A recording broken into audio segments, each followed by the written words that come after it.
Hi, today I'm going to show you how to crop an image in MIRO. So if you would like to change a shape of something or put an image into shape, or if you would like to change the size of your image, you can do this while being on actual MIRO board.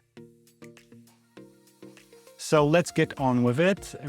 Of course, I already logged into my MIRO. I'm on some sort of a test board, and as you can see, I have my two pictures here that are a bit different, but for the same purpose. So I'm going to use them for thumbnails on YouTube. But in order to change the shape of the image, in order to crop it, we need, of course, to either highlight the image by hovering over with the mouse or just clicking on a particular image.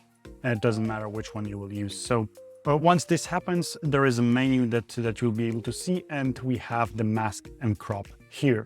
I'm going to use the custom option. So the custom option allows you to actually change it in a way that you would normally do on your phone or anywhere else, the classic way to do that.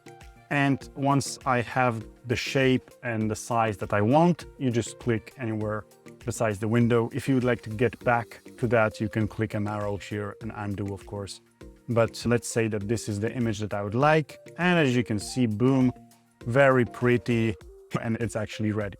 If you would like to change an image shape, you can also click on it, click the crop, and here you have different sizes that you can choose. Let's say that I would like to have a circle, and I would like to have this portrait in circle, boom, and I'm clicking somewhere next to it. As you can see, it changed nicely.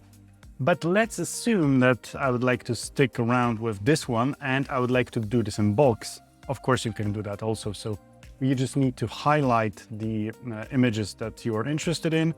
And then you need to click the option of cropping here and choose circle. Of course, you cannot do bulk customs for obvious reasons. But if you click circle, then you have the actual resize happening as you go. As you can see, the one on the right is not really what I would probably look for, but just to show you that cropping in bulks is also possible. And I hope that this video was helpful to you. It's as straightforward as that in MIRO. If you enjoyed this video, if you found it useful, please do subscribe. There is more content around MIRO, B2B sales, marketing, and useful tools that you can use in your business. So I would appreciate the subscription. And if you have any questions about MIRO or any other tools, let me know in the comment section down below. Thanks for watching and have a great day ahead.